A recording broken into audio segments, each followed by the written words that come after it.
Yo, what's going on YouTube? And in today's video, we'll be discussing how I am a fucking liar. I do apologize for saying that it was going to be the last Ace video, but here we are right now into another Ace video. And here's why. This deck has been a project of mine ever since they released or, said go, you know, kick rocks to law. I've been playing a bunch of different leaders, just playtesting a bunch of different decks, but I've been so fixated on this one. I've had tunnel vision on this one, but anyway, that's just my spiel on me and this deck and how I've just come to this roundabout way of making it and coming full circle to where we are right now. So this is the competitive ace list. All right, so I'm gonna try and do my best to explain this list and to, you know what I'm saying, just kind of sort of explain to you how you want to be playing, cards you want to open up with, and so on and so forth.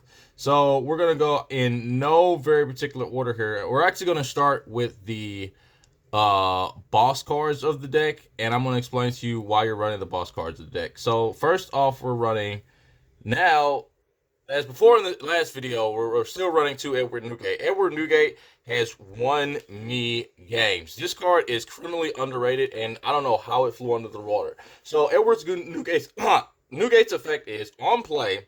If your leader includes Whitebeard type and you have 2 or less life, select all of your opponent's characters on the field until the end of your opponent's next turn. None of the selected characters can attack unless your opponent trashes 2 cards from their hand. Now there are decks that do have workarounds for this, like for instance, decks that can rush. Obviously, those are going to be something that's hard for you to get over. But every other deck that doesn't have rush or doesn't have an ability to work around this is a really good card. It's essentially 10 drop Luffy without getting rid of all of your characters, because 9 times out of 10 your opponent's going to swing with leader and they're not going to swing with anything else because you got a 12k body on board. You've been swinging 9 most of the game. Your opponent's not going to want to give up cards in their hand knowing that they got potentially 2 really big body swings coming in. And the card that complements this Bluebeard so well is going to be Pudding. Now, these two are a match made in heaven in this deck. It is like the most unbelievably good card combination I could see in blue right now. And the reason I say that is because your opponent generally will play around Pudding, but they can't play around Newgate. And if they decide to try and play around Newgate, then they'll play into Pudding. That's why this card combination is just so insanely good. And if you don't know what I mean, it's obvious. You know what I'm saying? Newgate says that you got to discard cards to attack, and this just says you have to pretty much discard cards and reset your hand. So if at any point in time your opponent isn't playing for Pudding, then you can just play a Pudding, reset their hand, and now they're pretty much stuck in the water. So that way when you do drop this, there's nothing they can do. And even if they do say, oh, I'm just going to play, like I said, I'm going to play around Pudding the entire game, keep 6 cards in my hand the entire game. By the 10 turn, you drop this. Now they don't have enough cards in hand to be able to effectively kill you because they're not going to give up the cards in their hand. So it keeps your opponent in this very, very niche situation to where they can't play around either one of these cards. Super, super good in this deck. Super amazing.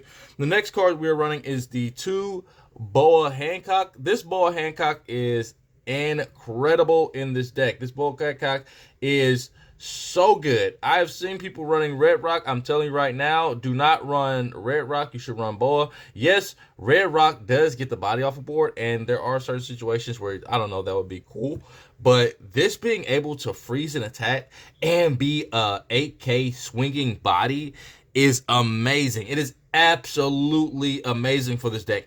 It facilitates being able to give you a good in-game pressure. Plus, as I've said before, if your opponent has been trying to play to keep themselves alive or play around the Pudding, and let's say that your turn before you summon the Newgate, you summon this, and then you swing, you go into your Newgate turn, then guess what? Now your opponent can't swing back at your board without even having to discard 2 cards. So it's really good. It's really good. Like these cards are pretty much your heavy hitters of the deck. These cards are what keep you alive. Being able to freeze 10 cost characters or just high bodies that you don't want to swing back at you is really good too. Like if you have a Newgate on board and your opponent has something big or large that they want to swing back at you, you've got the perfect answer for that. And the next staple blue card, and I'm saying this because I believe that these are just staple blue cards. I believe that like Boa is low key a staple blue card because of how strong it is, just as a body and being able to freeze a character. Pudding is a staple blue card because of its ability to control your opponent's hand size. And Gravity Blade is a staple blue card because of its ability to remove two effective bodies off the board. You want to run these two Gravity Blade because you genuinely want to hold these in your hand and pretty much like the end of the game or after the new gate summon, because you want to essentially your opponent's only option then is to block her up. So you just want to save these to that point to where when your opponent does something like a Rebecca Sabo, then you've got this for the end game scenario to get rid of those two so that you can swing it to your opponent. Or even if your opponent's playing two Sabo and you're playing against a brother and you have a new gate on the board, you're not having a way to effectively get rid of that, summon the new gate, and try and swing 15 into their lead. And depending again on how the game has been going, your opponent's either going to have a lot of cards or low cards. Again, because of Pudding, you can ensure that your opponent has low cards. Because of the hand manipulation that you're able to do and the draw factor that you have in this deck, it does really help with the consistency. And that's a reason why I'm actually going to go up to more of a card once I show it to you later. But beyond this point, the deck is pretty much the same as it's been, as I've shown you guys before. These are really the new additions. But anyway, it's going to be the same. Like I said as before, it's going to be the 4 Rush Ace, the 4 Baby Ace, the 4 Baby Luffy, the 4 Blocker Ace. Actually, Nemu, I believe that this is actually something that should be 4, but the deck space right now is so incredibly tight. I'm having a hard time putting a 4th one in here. But you want to run 4 of these because it's a smaller version of this, and it really helps set up the consistency of the deck because it's the ability to go ahead and let you top deck what it is you want to top deck. Even if it's on a turn where, you know, on 7 down turn is usually where you're able to get the most shine out of his ability. Because on 7 down turn, you'll be able to tap 3 for his ability, give 2 to leader to go ahead and activate leader ability and get the guaranteed card that you put on top with him, and then summon a baby brother. That's your ideal 7 down turn because it allows you to form a body blocker, or well, puts the block on the board and puts a body on board. One of the coolest things you could do is play 2 blockers in a turn by playing this on 7 down turn, and you'll draw 4 cards. You'll do a setup with him. Use leader skill, which will take this and put this to the top of the deck, so you won't see those same cards off the top. You'll play this and you'll draw another set of 2 cards, and then you'll do another setup. So really, really good stuff. Really helps with the consistency of the deck. This is one of the most MVP cards of the deck, which is why I say you should be running this at 4, because it's essentially this, just smaller and just like I say, a little bit more accessible, and a little bit more dawn efficient for whenever you want to try and use a little bit more dawn in the turn than what you have. We're still, like I say, running the 3/3. I'll probably actually bump the Rocket Luffy up to 4 and take this Luffy down to 2, because there are certain matches where this Luffy is incredible, but every match this Luffy is incredible, every single match. And plus you actually just want his trigger too, so even if you aren't playing him, just having his trigger is a little bit more important. There are times where I'll see this in life and I'll be like, oh man, if it was a Rocket Luffy in this very particular situation, this would be a lot better. So understandably, this is going to change to a Rocket Luffy, so you're going to be running 4 Rocket Luffy, 2 of the increased Luffy. Again, this is just because the Rocket Luffy just has a little bit more versatility and value to you, being able to pop like small blockers. You're generally going to be at 3 to 2 life when you're playing this deck for the most part, and you can take yourself down to 2 life at any point that you want to. You can actually also bring yourself up to 3 life almost at any point if you want to, if you're holding on to your cards correctly.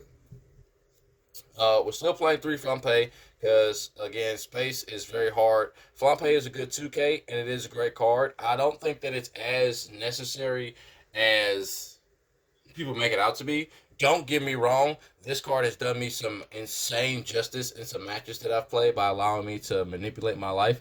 And in times where I've messed up my play and I've got 3 life, because I need 2 lives to go ahead and make like my ace live or whatever the case may be, then I can go ahead and play a Flampe to mitigate like whatever wrongdoing I might have done, or if I'm not at the correct amount of life to use a character effect, Flampe is going to go ahead and give me 2 cards from my hand and put me in range to be able to use my character effects for like the Luffy and, for instance, the Newgate, because there might be times where you'll go into your 10 turn and you'll have 3 life and you'll want to go down by 1, and so your only hope is for your opponent to swing at you, assuming that you're not a 7k leader, or for you to just use the flampe the turn before and block her up, and then just like don't take any more life, so that you can just go ahead and drop the Newgate.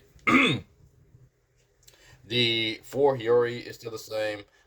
We went back up to 4 of the Three Brothers Bonds. This is one of those really important cards of the deck. And when I say that, I mean like you playing this deck and playing less than these cards is almost like a death sentence, because the number one thing that you want to find with these are the baby brothers. Like, yeah, you can try and pick up larger characters. You can try and pick up bigger characters with these, but you'll essentially see those whenever you go past them in your leader ability, if you're just blind leader ability, if you will. And again, having a big isn't as important as having a little, because again, a little is what's going to make you a 7k leader, which is going to make you harder to swing into, which is what's going to help prolong you, keep you into the game. You know what I mean? You being a 7k leader is what keeps you alive, because your opponent can't invest on and build a board to try and combat you, or even do something to try and combat you. So you need 4 of these, because like I said, you need to find your babies. Your babies are very critical. You want to like open up with like 1 to 2 babies or something of that nature. But we'll go over a few test hands here in a little bit. So same reason as you're running these is the same reason as you're running 4 of the Monkey D. Garp. You just really want to use him to help find your babies. You want to just kind of sort of cycle him just for those. Like, the whole point of this deck is to find little brother, big brother, little brother, big brother, little brother, big brother, little brother, big brother. Every other card to facilitate making sure that those guys do their jobs and can get in. Like, you're just, like I say, you just want to find littles to turn them into bigs to swing 9. You want these just to get rid of blockers. You don't want to just play these willy-nilly, like, oh, there's 2 cards I can get rid of, let me get rid of them. You really just want to play these for blockers, just like you want to play him for blockers. These are for blockers. These are to get rid of blockers. You really don't need these for any other creature on the board aside from their blockers. That's it. I've come, after playing this game, I've come to learn that there are 2 things that hinder you: your opponent's blockers, your opponent's hand size. This deck has the ability to deal with both of those things. One with Pudding, and the other with Gravity Blade and with the Luffy's. The last 2 cards that are being ran are the Thank You for Loving Me. I cut these down to 2. This is actually a really good card for setting up your leader ability. I just very rarely find myself using it to do so, because there are other cards that I'll probably have that will allow me to do that. Now, if I don't have any of these in my hand to be able to set up leader ability, I can blind do it with this. Like I say, if there happens to be a big in your top 3, you can go ahead and take the big and leave it there. And keep in mind, this is a Perona too. Like, this is a 1-drop Perona if you want it to be. Like, you don't have to add anything to your hand off of this card effect. You can leave everything up top and just rearrange the top 3 cards of your deck, or even bottom deck it. That's another reason why this card is so good, because again, it just allows you to look at your top 3, potentially add a card, and it can add itself. So even if you see this in searching for a card, you can just add itself to your hand, and then just top deck the other 2 so that you know what you're going to be top decking. And like I say, if there's a brother in there, you just go ahead and set that brother to the top of your deck. But I'm going to go over a couple of like ideal hands and just overall workaround and strategy of the deck, just so you have a little bit more of a better understanding of like what you're trying to achieve. All right, so the most ideal opener that you can have in this deck, like the literal best opener, is probably going to be the 2-drop ace, this ace, and a Hiyori. Um, and you want to go second with this deck. Also, I want to say that like going first is fine. There's nothing like wrong with going first. Like, you could set it up. You know what I'm saying? But like, when you're going second, you can do this play on your first turn and have essentially the same effect as Reiju, where you got a 5-7, but instead you have a 7-7 swinging lead, which puts you in a very, very commanding position. Because on 2 turn, you can go Hiyori. Let's say if your opponent is going first and they swung at you, well, because they're first and that's what they're going to do, and you took that life, you're now down to 3 life. You can then go ahead on your second turn, summon Hiyori, use Hiyori's effect to trade out for this ace, summon this ace, use this effect, summon this ace. Your leader's a 7, and this is a 7. You might have 2 life, but your opponent has to invest 2 Dawn on their 5 Dawn turn to be able to swing into you, which is probably something that's not going to happen. They're probably just going to play board more than likely. They're probably just going to play creatures more than likely, leaving you with this and this.